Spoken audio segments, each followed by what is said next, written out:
Shalom saudara-saudara yang dikasihi Tuhan Yesus Kristus. Selamat pagi, selamat berjumpa dalam renungan pada pagi hari ini. Selamat beraktivitas dan selamat melayani Tuhan. Kita bersyukur karena kemurahan Tuhan. Hari ini kita boleh bangun dengan kekuatan baru. Semua karena anugerah Tuhan. Saat ini sebelum kita mendengarkan renungan firman Tuhan, marilah sama-sama kita berdoa. Bapa kami yang di sorga, Bapa dalam nama Tuhan Yesus Kristus, Tuhan dan Allah kami yang baik, kami bersyukur untuk berkat kemurahan-Mu, di sepanjang malam Tuhan sudah lindungi kami. Dan pagi ini kami boleh ada sebagaimana kami adanya. Semua karena berkat kemurahan Tuhan. Saat ini kami mau mendengarkan sabda firman-Mu. Jamah hati kami Tuhan, berikan pengertian yang baru, untuk kami memahami firman-Mu dan taat melakukan kehendak-Mu. Dalam nama Tuhan Yesus, kami berdoa. Haleluya. Amin. Sahabat suara kasih, ayat pembacaan Alkitab kita hari ini terambil dari Yohanes 6 ayat yang ke-11 sampai 14. Yohanes 6 ayat 11 sampai 14. Lalu Yesus mengambil roti itu, mengucap syukur, dan membagi-bagikannya kepada mereka yang duduk di situ. Demikian juga dibuatnya dengan ikan-ikan itu, sebanyak yang mereka kehendaki. Dan setelah mereka kenyang, ia berkata kepada murid-muridnya, kumpulkanlah potongan-potongan yang lebih, supaya tidak ada yang terbuang. Maka mereka pun mengumpulkannya, dan mengisi 12 bakul penuh, dengan potongan-potongan dari kelima roti jelai yang lebih setelah orang makan. Ketika orang-orang itu melihat mujizat yang telah diadakannya, mereka berkata, "Dia ini adalah benar-benar nabi yang akan datang ke dalam dunia." Sahabat suara kasih, ayat emas renungan kita hari ini adalah Yohanes 6 ayat 11 dan 14. Lalu Yesus mengambil roti itu, mengucap syukur, dan membagi-bagikannya kepada mereka yang duduk di situ. Demikian juga dibuatnya dengan ikan-ikan itu, sebanyak yang mereka kehendaki. Ketika orang-orang itu melihat mujizat yang telah diadakannya, mereka berkata, "Dia ini adalah benar-benar nabi yang akan datang ke dalam dunia." Judul renungan kita hari ini adalah Iman Bekerja Saat Logika Gagal, ditulis oleh Nina Kigan. Sahabat suara kasih, iman didefinisikan sebagai kepercayaan penuh atau keyakinan. Pernahkah kamu membaca Alkitab, dan membayangkan dirimu ada di sana? Pada saat itu, kamu menyaksikan peristiwa-peristiwa yang ada di Alkitab terjadi. Bisakah kamu membayangkan, berada di tengah-tengah kisah Alkitab berisi firman Tuhan itu? Apa yang terjadi kepada orang-orang di dalam Alkitab, juga dialami orang-orang seperti kamu dan aku, yang tidak memahami tentang kehidupan, dan peristiwa yang mereka alami pada akhirnya bisa mengubah dunia. Aku sering berpikir, soal bagaimana rasanya menyaksikan secara pribadi keajaiban, mujizat, dan peristiwa luar biasa menakjubkan yang terjadi. Aku tidak bisa menatap ke dalam lautan, dan berjalan melalui dinding air di atas tanah kering, dan yang tidak berubah selamanya. Kita tidak akan bisa memahami, bagaimana peristiwa mengejutkan seperti itu terjadi. Sangat bertentangan dengan logika, kecanggihan manusia dan pola pikir kita yang terbatas.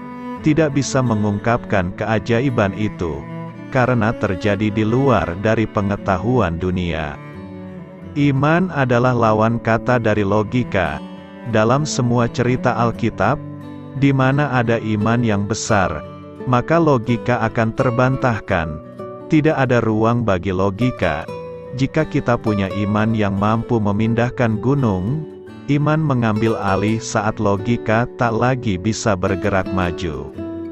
Logika tidak bisa membuat makan siang seorang anak kecil, yang terdiri dari 5 roti dan 2 ikan berlipat ganda, dan bisa memberi makan ribuan orang. Imanlah yang mampu melakukannya, dan membuat setiap orang kenyang, bahkan makanan itu masih tersisa 12 bakul lagi. Makanan itu tidak terbatas, justru berlipat ganda dan tak habis-habis. Tentu saja itu tidak masuk logika, tapi itulah iman. Iman muncul ketika ada ketaatan, berani untuk percaya, dan melangkah keluar untuk memberi makan orang banyak. Tindakan sederhananya adalah berkata ya untuk sesuatu yang tidak masuk akal. Tuhan mampu bekerja melalui mereka dan melakukan mujizat-Nya. Tapi untuk melakukannya, Tuhan butuh orang-orang percaya dan beriman. Tuhan butuh orang yang berkata amin. Dia butuh tindakan sederhana dari seseorang yang sepakat dengan Tuhan yang Maha Kuasa, bahwa Dia bisa melakukan segala sesuatu. Dia berdaulat dan di dalam Dia tak ada yang mustahil.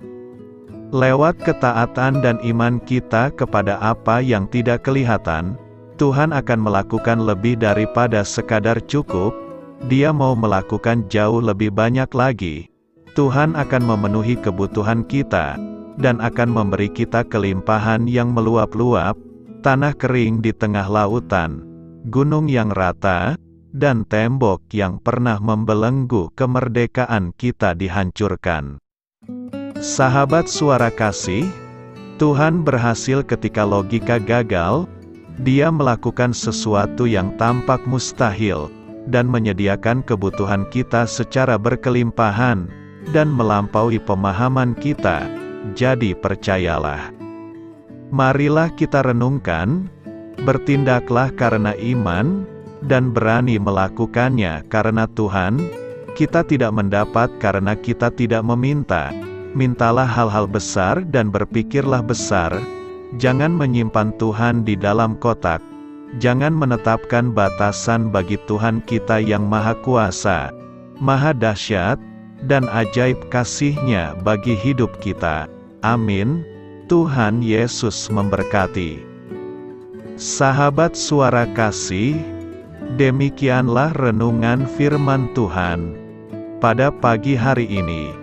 Semoga menjadi berkat bagi hidup kita, dan sebelum kita memulai segala aktivitas kita di pagi hari ini, marilah kita berdoa. Bapa kami yang di sorga, Bapa di dalam nama Tuhan Yesus Kristus, terima kasih Bapa, karena Engkau sudah menjadi Allah bagi kami.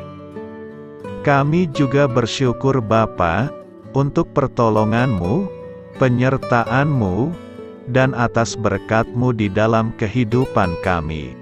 Kami berbahagia dan bersyukur Bapa, untuk kebaikan-Mu di pagi hari ini. Tak berkesudahan kasih setia-Mu, tak habis-habisnya rahmat-Mu. Selalu baru setiap pagi, besar kesetiaan-Mu di dalam hidup kami. Terima kasih untuk firman-Mu.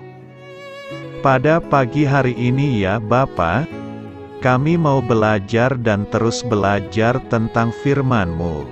Firman-Mu yang menguatkan dan meneguhkan iman percaya kami. Firman-Mu yang mengubahkan kehidupan kami. Kami mau berjalan bersama dengan Engkau, di sepanjang kehidupan kami Bapa, agar kami tidak tersesat di dalam dunia ini. Terima kasih Bapa, buat kesempatan dan nafas kehidupan yang masih Engkau berikan. Kami mau memakai kehidupan kami, untuk hormat dan kemuliaan nama-Mu. Segala pergumulan dan masalah hidup kami serahkan di dalam tangan-Mu. Engkau yang akan menyelesaikannya bagi hidup kami. Kami hanya berharap kepada-Mu, Bapa. Hamba berdoa untuk saudara-saudara kami, yang sudah mendengarkan renungan firman-Mu pada pagi hari ini, yang saat ini sedang mengalami sakit penyakit, pergumulan, masalah, kebutuhan ekonomi. Kiranya Engkau yang jamah, sembuhkan dan pulihkan.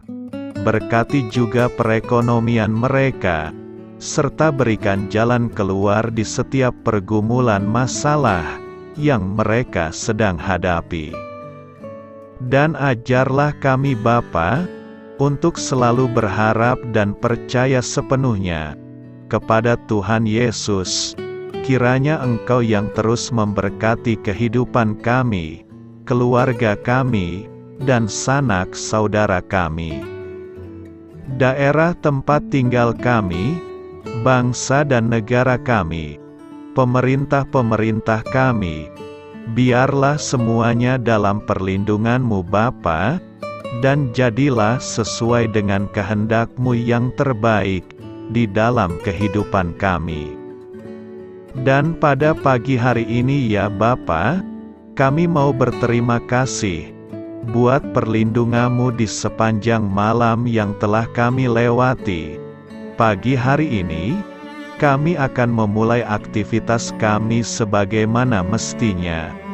Kami yakin dan percaya, perlindungan-Mu tetap ada di dalam hidup kami, dan juga di sepanjang hari yang akan kami lewati ini.